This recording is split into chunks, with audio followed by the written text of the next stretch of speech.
So to start out the video, should you pick up Palworld? No. If you are playing solo, do not pick up Palworld. You could, but you might get bored. So you could give it a shot, but right, if you have money to spend, would I exactly recommend it? No. Now, if you're playing with friends, Palworld is very fun with friends. There's a lot to do. There's a lot of grind in Palworld. Gets easier when you're playing with friends.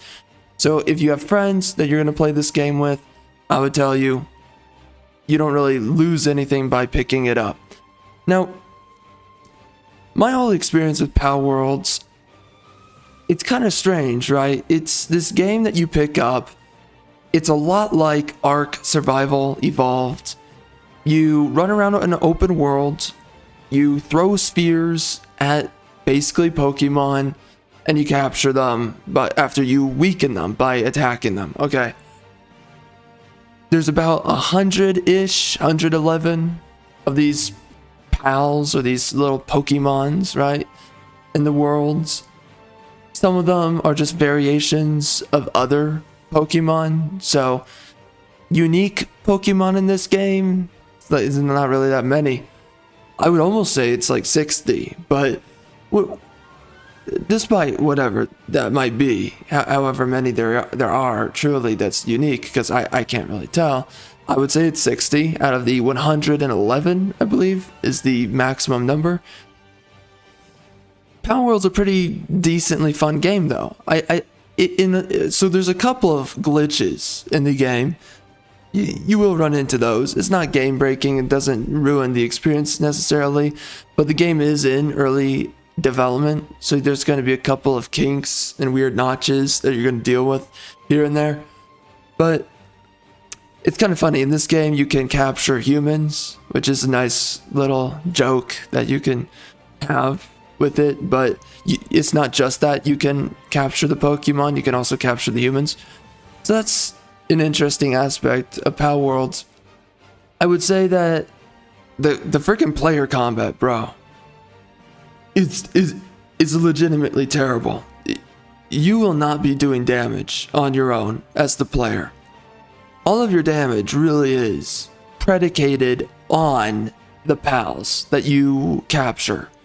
Your Pokemon are the ones who will get you kills on bosses, on new pals that you're trying to either capture, although I wouldn't suggest doing that because you're just going to end up killing the pals.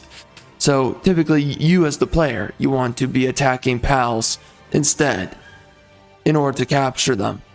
The only time I'd really use pals to capture other pals really be when you're using your own pal to attack a boss. Then it's okay, because your own pal won't do enough damage to typically one shot or outright kill a boss when they get low health for you to capture that Pokemon that you're looking to capture, and that's typically a boss. And that's something interesting about this game, by the way. You have the you have the baseline pals, but then you also have boss version of those pals, which are typically just alpha. They're called alphas. They have higher stats. It really is a lot like Ark. But for me personally, how did I experience Palworld? What do I think about it? How much have I really enjoyed it? Man, I don't know.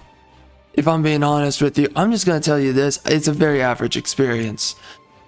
You can build bases, but the issue is there's a huge problem when you build bases. There's a circular radius, and it's very small, from the source box of your PAL box that you built.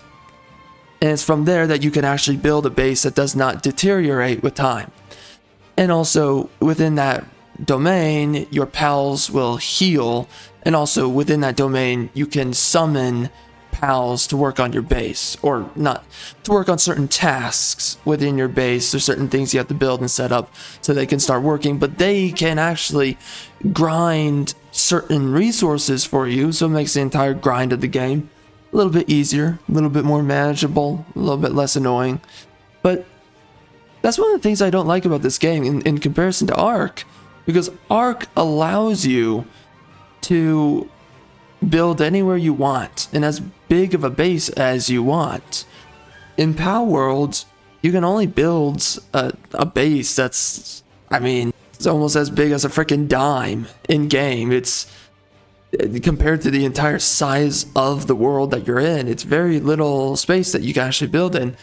When you level up your PAL box, you can unlock more base locations, but that doesn't really mean much. Okay, so what? I can make a maximum of 2 other bases outside of my main base.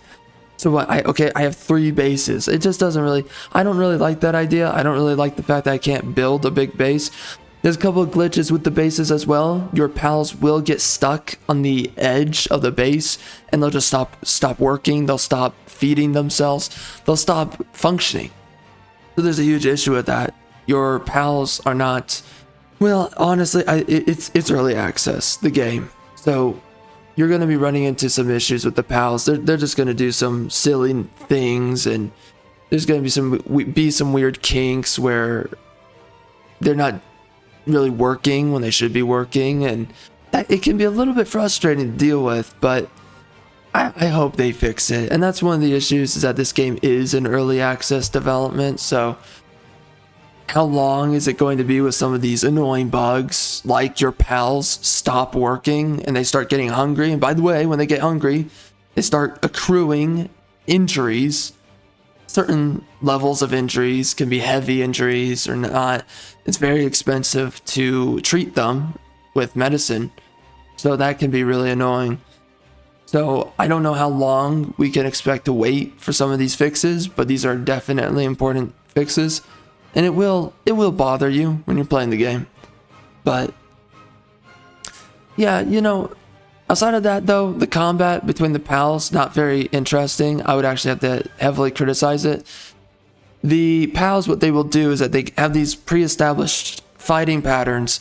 And so what happens is you throw down your pal, you summon them, they fight the other pal, and the issue of what happens is they have this pre-established moveset where the pal will jump back a few paces, activate one of their abilities, fire it off.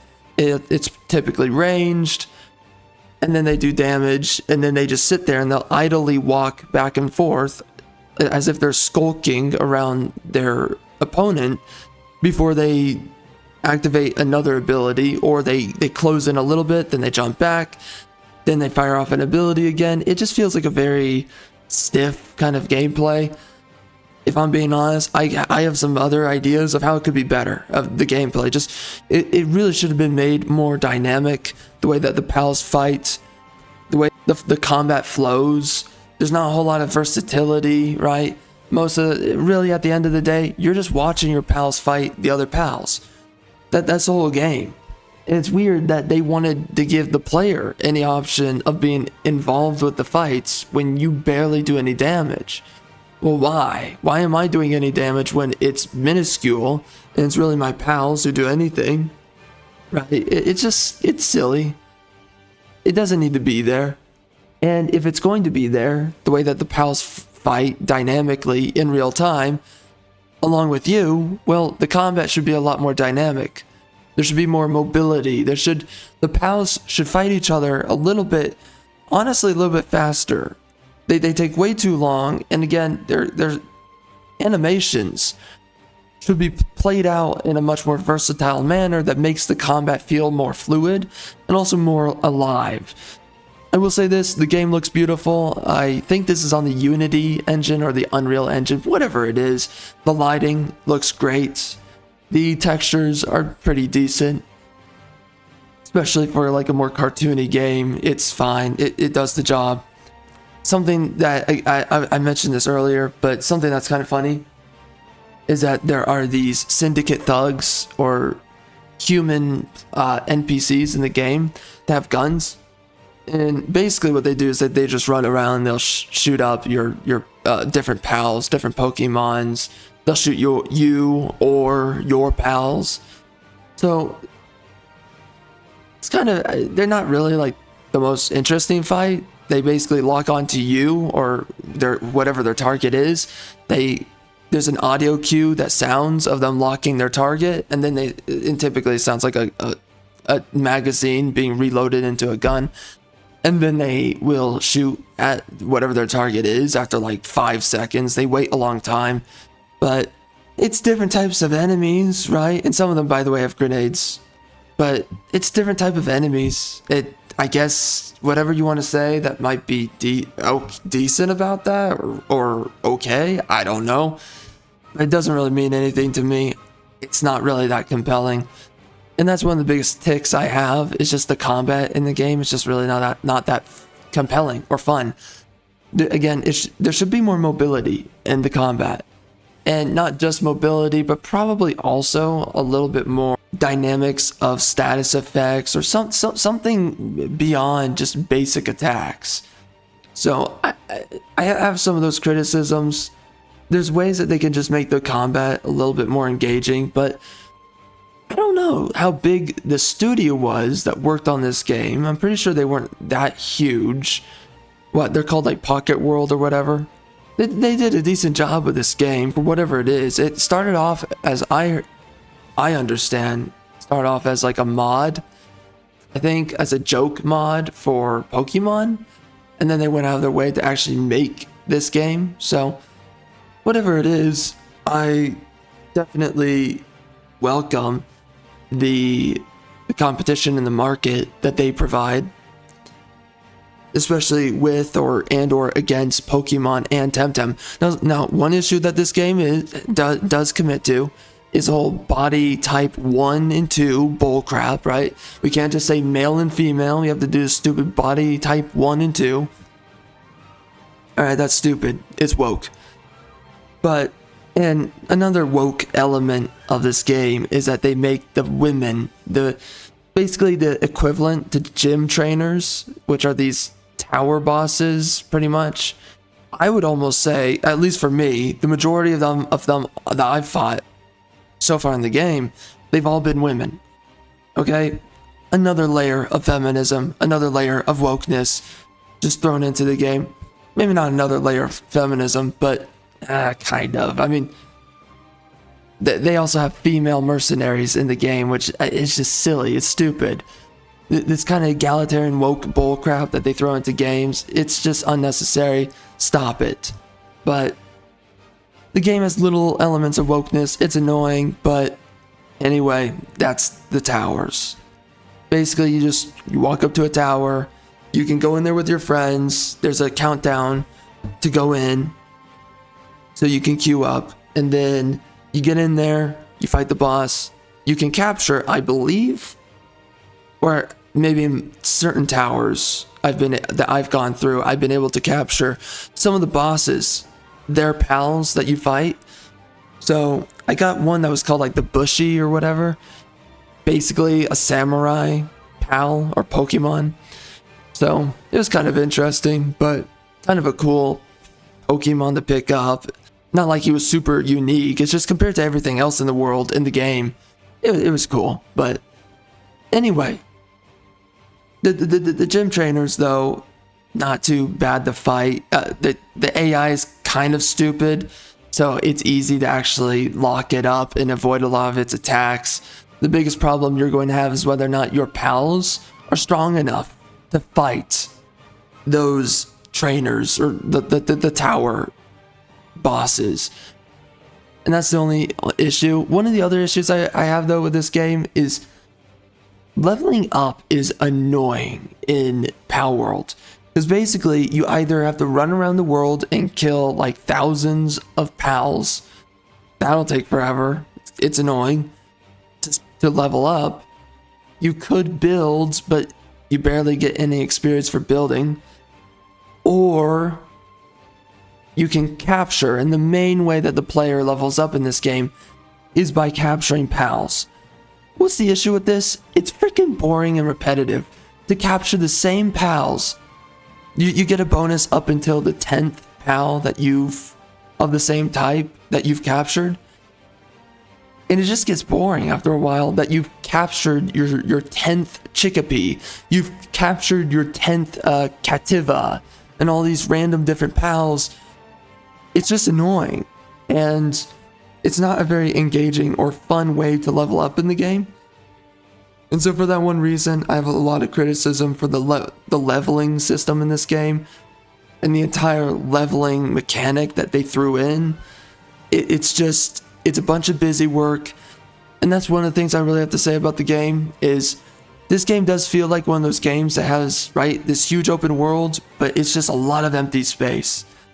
And so you have all this space that you can run within, but it's just, and that you have a lot of mobs thrown about, and the world feels roughly lively just because there's a lot of mobs running around, but there's nothing else alive in the world. There's nothing unique about any settlements and locations. Like in other games will jam-pack interesting locations into their entire design, right, of the open world.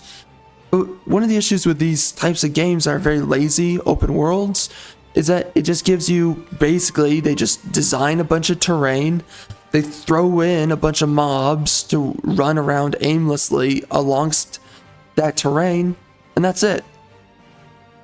So it's very boring, and ultimately, there's just not, if you go exploring in Palworld, you're just not going to see a lot of interesting locations. Like maybe one or two. But out of all the other like 50 locations you can go to and biomes, there's nothing interesting you're going to be seeing. There's no fascinating architecture or landmarks.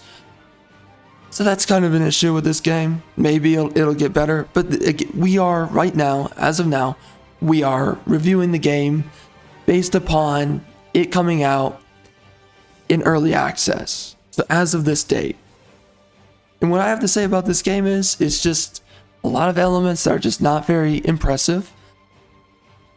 There's more they could have thrown in. There's more that they could really do.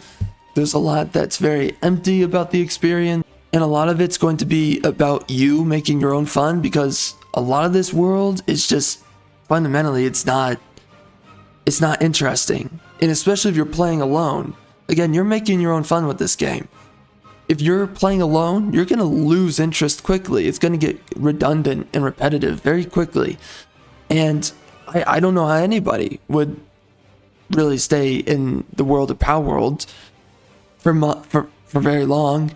The only thing I can think of is that there just comes a point where you don't have anything better to do with your time than to pick up and play Palworld.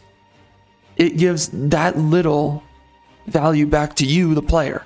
When you're playing it, it offers that little in content, and that's one of my biggest criticisms of the game.